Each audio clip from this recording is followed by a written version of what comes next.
যারা এই মুসল্লিরা যারা এই ধর্মীয় উদ্দেশ্যে দিন এবং দুনিয়ার কামিয়াবি হাসিলের জন্য এখানে আসেন ইজতেমার সময়, মতদ্বৈধতা মানুষের মধ্যে থাকে, ওনাদের মধ্যে হয়ে গেছে। সবাই তো আদমের সন্তান। তো এইটা আমরা অত্যন্ত দুঃখজনক ঘটনা ঘটেছে। তো এটার প্রেক্ষিতেই ওনারা উভয় গ্রুপই অত্যন্ত, আমি বলবো যে সদ্ভাবের এবং ওনারা অত্যন্ত দায়িত্বশীলতার পরিচয় দিয়েছেন। ওনারা এখন আমাদের মাওলানা মাহফুজ এখানে আছেন, ওনারা এই 31 থেকে 5-এর মধ্যে ওনারা করবেন। আর বাকি যে অংশ ওনারা 14 থেকে 16 পর্যন্ত করবেন।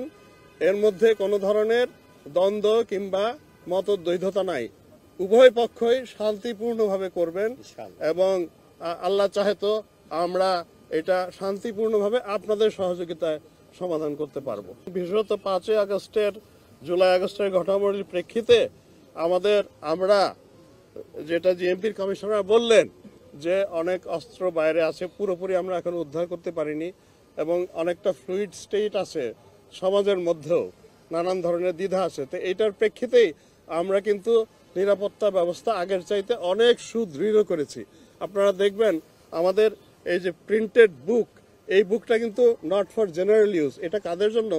This is for internal use. আমার প্রত্যেকটা ফিল্ড কমান্ডার যারা পুলিশের, তাদের হাতে থাকবে, সো দ্যাট তারা যেন বুঝতে পারেন যে পুরো ব্যবস্থাটা কি এবং তার অংশটা, তার ভূমিকাটা কি। অন্যান্য সময় আমরা কি করতাম, শুরুতে একটা ব্রিফিং দিয়ে দিতাম সবাইকে, সবাই যার যার ব্রিফিং শুনে যার যার জায়গায় চলে যেতেন। এবার কিন্তু ব্রিফিং দিয়ে আমরা শেষ করিনি, আমরা আবার এই যে একটা প্রিন্টেড বুকও তাদের হাতে দিয়ে দিচ্ছি, সো দ্যাট তারা নিজেদের অংশটা বুঝেন, আবার পুরো দি হোল পিকচার, একটা হোলিস্টিক ধারণা যেন প্রত্যেকের মাথায় থাকে। এতে আমার মনে